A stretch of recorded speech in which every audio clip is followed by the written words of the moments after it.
Sidibé, s'il vous plaît.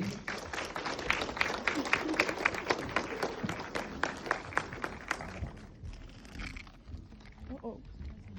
Oui, oui. C'est pas grave.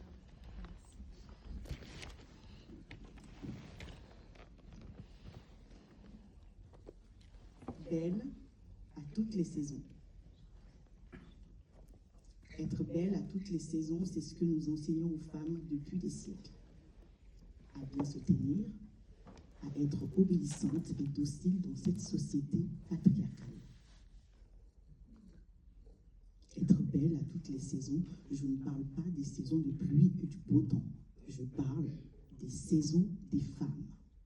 Des saisons de la naissance, des saisons de la jeune fille, de la femme, de la mère et la grand-mère. Pour certaines femmes, ces saisons s'entrechoquent, s'entremêlent et se vivent en même temps. Et pour beaucoup de femmes, elles n'ont même pas le temps de finir la saison de la jeune fille que la saison de la femme démarre. Vous savez, l'exigence de la société à notre égard a toujours été la même depuis des années. Il y a même des saisons dont on ne connaît pas.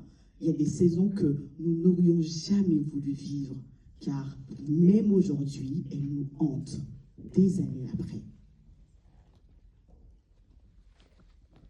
Belle, à toutes les saisons, nous n'avons pas le droit d'être vulnérables, d'être exténuées. Nous sommes fortes, parce que nous n'avons pas d'autre choix que d'être belles à toutes les saisons. Vous savez, la saison de mon enfance a été propulsée vers la réalité de notre société, de nos hommes qui ne vivent que par leur plaisir charnel à assouvir, même si par là, ils doivent tuer l'âme de jeunes filles pures et innocentes.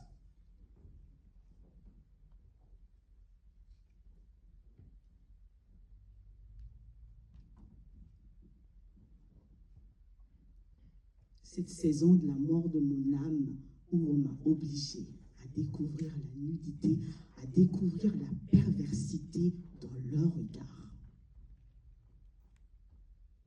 Être belle à toutes les saisons, je ne parle pas de beauté, de parure ou de sentir bon. Je parle de subir des violences quotidiennes et malgré ça, porter un visage radieux et continuer à s'occuper de la société comme si de rien n'était. Oui, je parle d'être belle à toutes les saisons.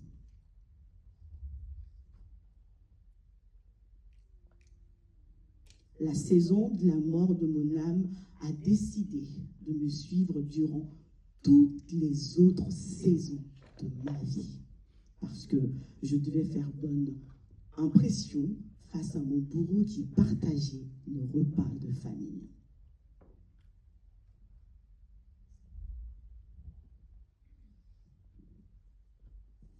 Mes saisons font de moi une personne instable émotionnellement. Une saison qui a un impact dans ma relation avec les hommes, car c'est ces hommes qui ont troublé ma sexualité.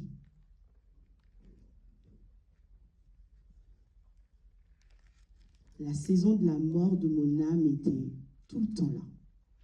Elle me suivait partout, dans un coin de ma tête, de mon corps que je ne voulais plus voir, plus regarder, plus toucher.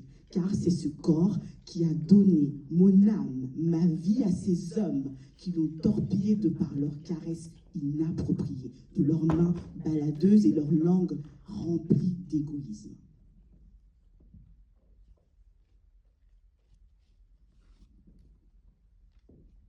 Et un jour, la saison de la mort de mon âme a commencé à disparaître. Quand j'ai compris qu'elle me suivait parce que je la retenais contrairement à ce que je pensais.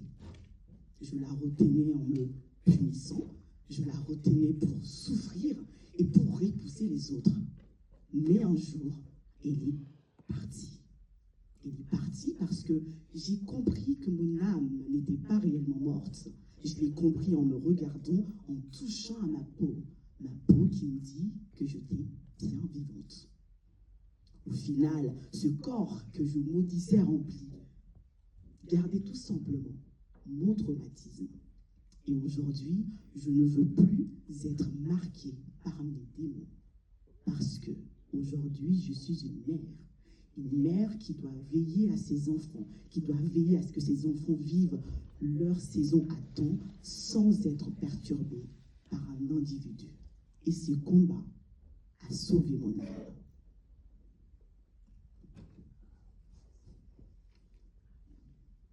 Eh bien, mesdames, sans le savoir, la société patriarcale a formé et forgé des dames de fer parce que nous savons être fortes en tout temps.